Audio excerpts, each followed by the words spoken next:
Hey everyone, you know, throughout history, the need for advantage in battles has spurred on the invention of some of the most truly bizarre and innovative weaponry. Whether born out of desperation, wishful thinking, or just plain stupidity, I'm counting down the 15 most unusual weapons ever made. Starting with number 15, bat bombs.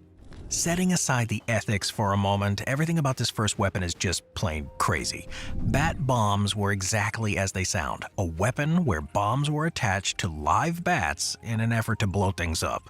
These bat bombs came about during World War II. They were classified as an experimental weapon, and they were developed by the United States military as part of something called Project X-Ray. It is a bizarre concept, to say the least, but it basically involved attaching incendiary bombs to bats and then releasing them over enemy targets.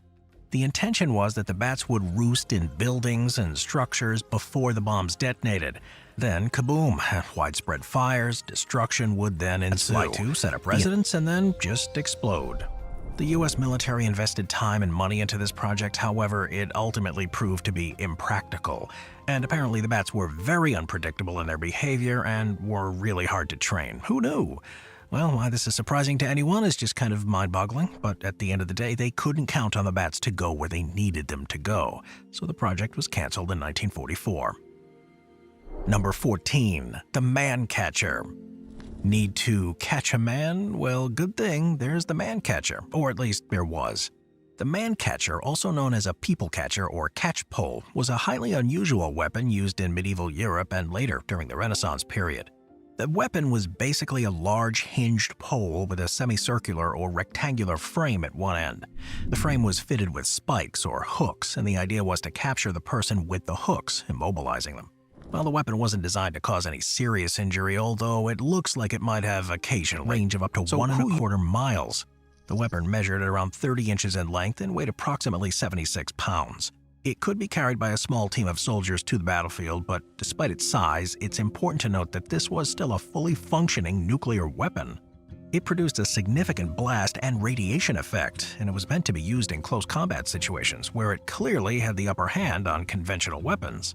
This weapon would have been primarily deployed by the United States Army in Europe during the Cold War as part of NATO's defense strategy against a potential Soviet invasion. Its deployment, as all things in the Cold War, was meant to deter the enemy from aggression. It wasn't meant to be used as a weapon or first resort. Thankfully, it was never actually used, but the fact that this weapon even exists and that it was deployed, it's kind of terrifying. Well, from an unusual point of view, I guess it checks that box too. It's portable, mini nuke to be used on the battlefield. Nuff said. Number 12, the Krummlauf curved barrel. The torso or the limbs, while others had a rectangular frame which was for the shoulder or neck. Some man catchers even included a locking mechanism, so once ensnared in the man catcher's hooks, the captive wasn't going anywhere. The man catcher is a pretty obscure weapon, but it did have some benefits. However, I'm not so sure it would fly today. Hooking people with a ghastly-looking weapon and ensnaring them on giant claws is generally frowned upon. But perhaps this is what led to the evolution of handcuffs. Number 13, the Davy Crockett nuclear weapon. The name says it all for this one, a nuclear weapon named after American folk hero Davy Crockett. To call this weapon unusual really doesn't do it justice. So what is it? Well, it's one of the smallest nuclear weapon systems ever built. It was designed to be fired from a portable launcher by a small team of soldiers. So that pretty much sums it up, a nuclear weapon designed to be easy to use. Well, the Davy Crockett nuclear weapon was developed a 30-degree upward curve, a 30-degree downward curve, and a 90-degree curve for firing around corners. The Krummlauf was the brainchild of Nazi Germany, of course. It was invented by German engineer Dr. Gustav A. Hayden in 1943, and the word Krummlauf actually translates from German to English as curved barrel, so there wasn't much creativity in the name. The design, however, well, the design had creativity and innovation in spades. The Krummlauf was designed to be attached to the Sturmgewehr, which was one of the world's first assault rifles. It was also the rifle widely used by German soldiers. It was a complex design and even featured mirrors or periscope sights to help the shooter aim more accurately, and apparently the sights compensated for the trajectory of the bullets. The bullets were deflected by the curve, of course, so the sights were needed to make sure the bullets still hit their target. However, the Krummlauf had a few major drawbacks: reduced accuracy, increased recoil, and the rapid barrel wear because of the stress placed on the metal by the curve. Oh, I love the name of this one. If we're giving out prizes for the cutest, most unusual weapons, then this adorable little tank would win hands down. The Goliath demolition tank was basically a small remote-controlled vehicle that looks like a tiny tank. It's also known as the Doodle Bug. Even its nickname is cute. The Goliath demolition tank was mostly used for demolitions and mine-clearing operations, and it was developed by the German company Borgward in 1942, so it's another unusual World War II weapon. The Germans saw the need for a remote-controlled weapon that could carry out super dangerous tasks without putting any German lives on the line, and this is what they came up with. The Goliath had two models, the SD-KFC 302 and 303. The 302 version was powered electrically using lead-acid batteries and could carry up to 130 pounds of explosives. The 303 was powered by a gas engine and could carry up to 220 pounds of explosives. It measured about 5 feet long, 2.5 feet wide, and about 1.5 feet tall, and it was controlled via a joystick, so it was vulnerable to small arms fire. It could basically be shot at, and it had a pretty limited range due to mostly its control cable. Also, the cable was often cut off during operations, and it struggled on rough terrain, so sometimes it couldn't even get to its targets. And of course, it was expensive to produce, and every penny counts during war, so they couldn't produce very many of them. So although the Goliath was crazy cute and it seemed like a fantastic idea, it was just actually unsuccessful in combat. At the end of the day, this little itty-bitty baby tank was just a little bit too vulnerable for the harsh realities of war. Number 10. Panjandrum. If you like your weapons in wheel form, then the Panjandrum's got you covered. This bizarre weapon is basically a massive rocket-propelled, explosive-laden wheel. It was designed for beach landings during World War II. Now, the mastermind behind this weapon was British Admiralty's Directorate of Miscellaneous Weapons Development. Sounds like an awesome place to work. On the beach. The weapon underwent testing in 1944, and it was mostly notable during its Dieppe raid. However, the Panjandrum's tests were largely unsuccessful. During the raid, it veered wildly off course, becoming uncontrollable, and it missed its mark. Instead, it ended up exploding harmlessly on the beach. Well, the project was abandoned shortly after, and looks like a big wheel filled with explosives propelled by rockets wasn't such a good idea after all. Who knew? Number 9. Explosive rats. Alright, we had bats, and now we've got explosive rats. Well, as a weapon, they hail from World War II, of course, a time when experimental weapons were coming out of the woodwork. Now, the rats weren't live, they were dead rats, so perhaps there is some solace in that. Or does it make it even more weird? Well, the verdict's still out on that. In any case, the weapon was developed by the British Special Operations Executive, or SOE. They took corpses of rats and filled them with explosives. The idea was to carry the explosives exploded. Once brought to these locations, the rats would detonate, and chaos and destruction would ensue. Well, exploding rats were part of a broader strategy to use and engage in unconventional and covert methods of warfare. Stuffing dead rats with explosives and planting them in factories, yeah, that's pretty unconventional. There's not much evidence, however, to suggest that this particular tactic was very effective. In fact, there's not much evidence to show that it was used very often. There is evidence to show, though, that it was a real weapon, and it certainly fits the bill when it comes to unusual weapons. And perhaps a tad bit unethical, too. Number 8. The Puckle gun. Ever wonder what the earliest form of a machine gun was? Well, it was called the Puckle gun. It was an early attempt at a multi-shot weapon, and it's often considered one of the earliest forms of a machine gun. This unusual weapon was designed by James Puckle, who was both a British inventor and a lawyer in 1718, so it's a pretty old weapon. Puckle saw the need for a firearm without needing to reload it, so it was ideal for defense during naval engagements. However, despite the innovative design and Puckle's bragging, the Puckle gun was never really widely adopted.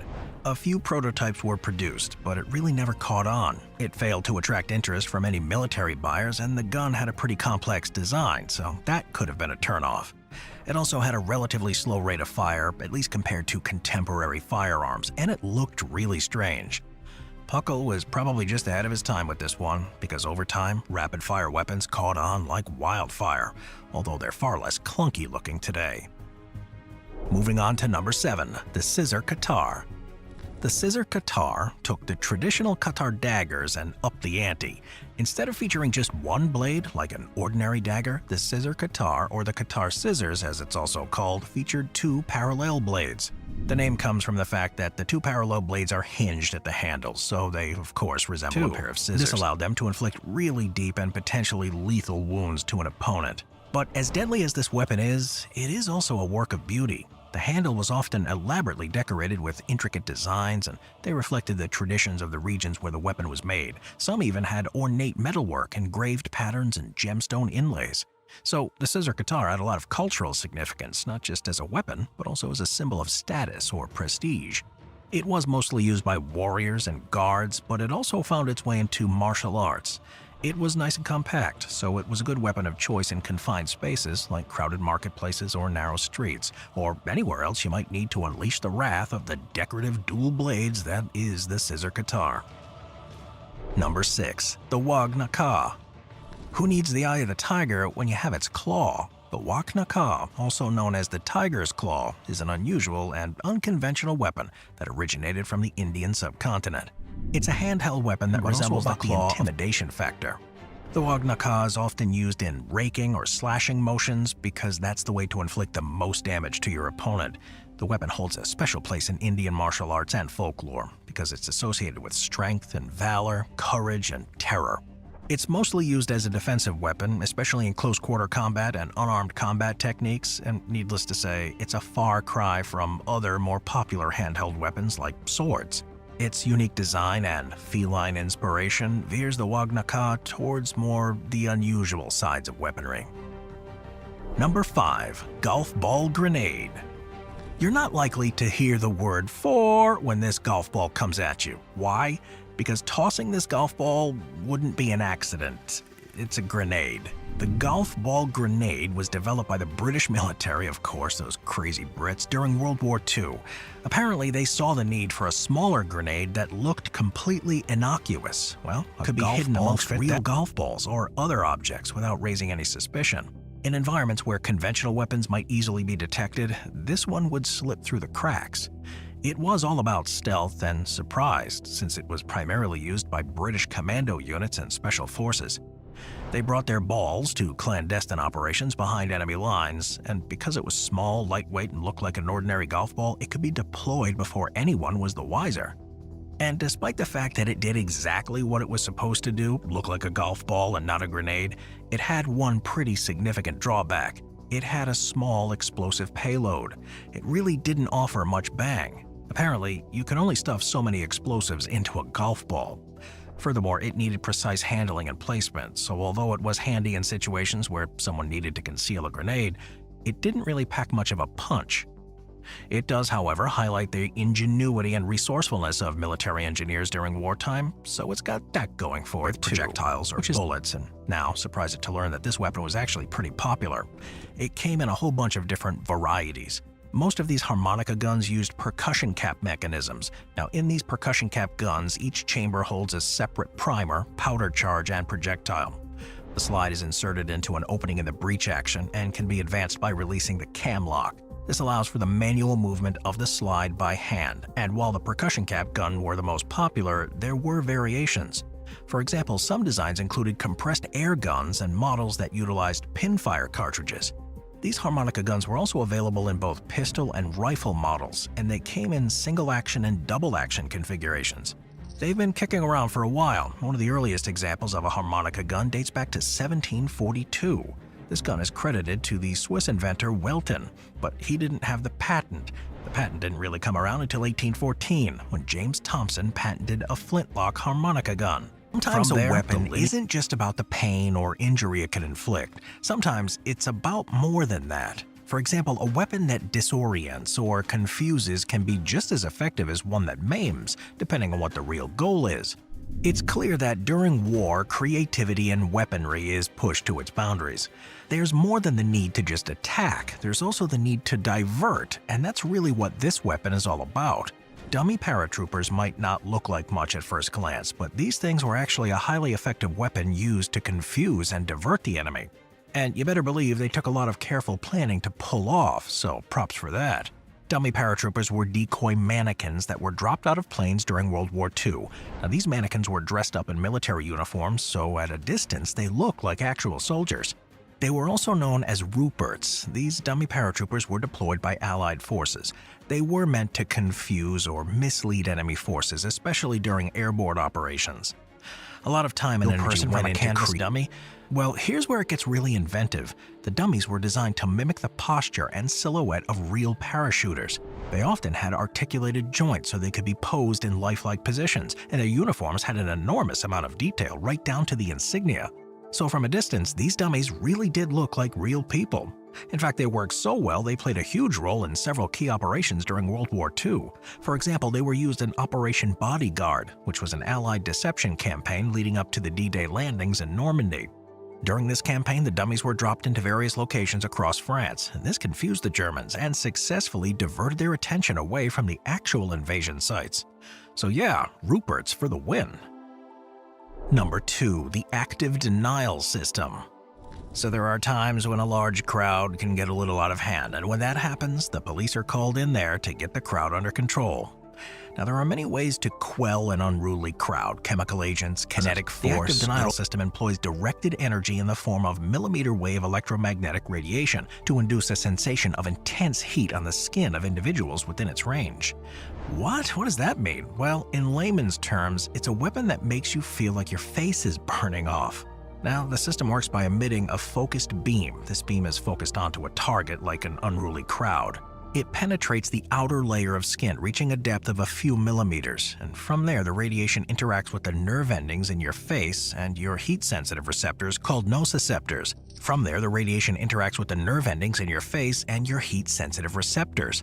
The beam stimulates these receptors, causing a sensation of intense heat. So yeah, your face really isn't on fire, it just feels like it is. The sensation is enough to make you stop whatever you're doing, which is exactly what the authorities need to do to get the crowd under control.